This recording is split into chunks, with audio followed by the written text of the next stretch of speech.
What if having no friends doesn't mean something is wrong with you? Society teaches us that if you don't have a big social circle, you must be lonely, awkward, or broken. But psychology suggests something very different. Many people who spend long periods without friends aren't antisocial at all. In fact, their minds often work in ways that make typical social environments feel exhausting, shallow, or simply unnecessary. If you've ever felt comfortable being alone while others constantly seek company, there may be deeper psychological reasons behind it. The first reason is that you have almost zero tolerance for fake personalities. People who keep very small social circles often have a strong radar for authenticity. They quickly notice when someone is pretending, manipulating, gossiping, or hiding their true intentions. As people become more self-aware, their tolerance for inauthentic behavior naturally drops. Conversations that revolve around gossip, drama, or fake smiles begin to feel uncomfortable. Instead of pretending to enjoy those environments, you simply step away from them. You would rather be alone than spend time around people who wear masks just to fit in. Your brain picks up subtle signals in people's tone, body language, and behavior, making it harder for you to ignore dishonesty or hidden motives. So keeping your circle small isn't a weakness, it's a way of protecting your peace. The second reason is that you value depth far more than quantity in relationships. Many people without friends are not avoiding connection, they are avoiding shallow connection. Surface-level conversations feel empty to you. The typical small talk about weather, trends, or random daily chatter rarely holds your interest.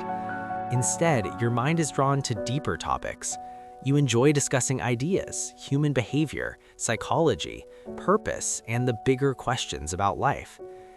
Because meaningful conversations are rare, you would rather wait for genuine connections than force friendships that feel empty.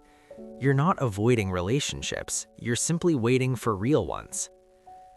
The third reason is that social interaction drains your mental energy faster than it does for most people. Some individuals naturally have a more sensitive nervous system. Psychology often describes this as high social sensitivity. This means your brain processes social environments more intensely. You notice emotional shifts in conversations, you analyze people's reactions, you observe details others might miss. All of this mental processing consumes energy. While extroverted people often feel energized by social interaction, you may feel mentally exhausted afterward. Even a short conversation can require significant mental effort.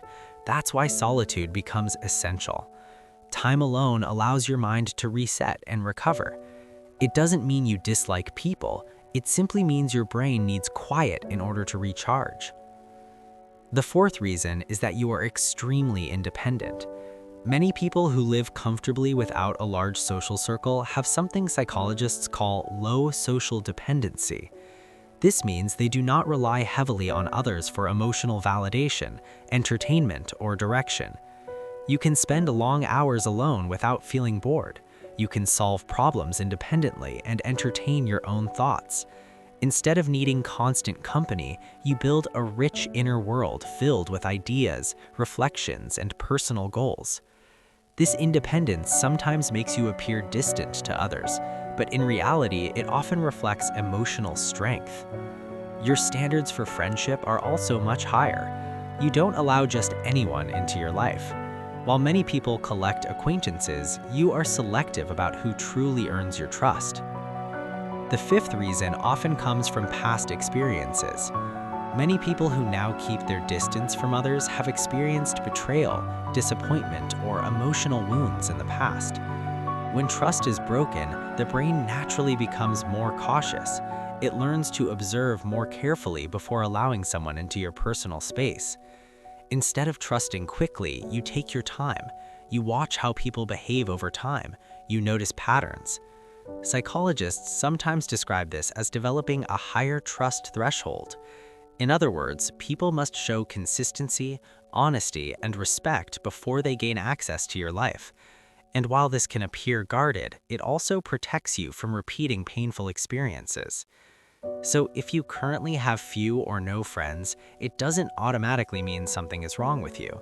It may simply mean your mind values authenticity, depth, independence, and emotional safety more than most people.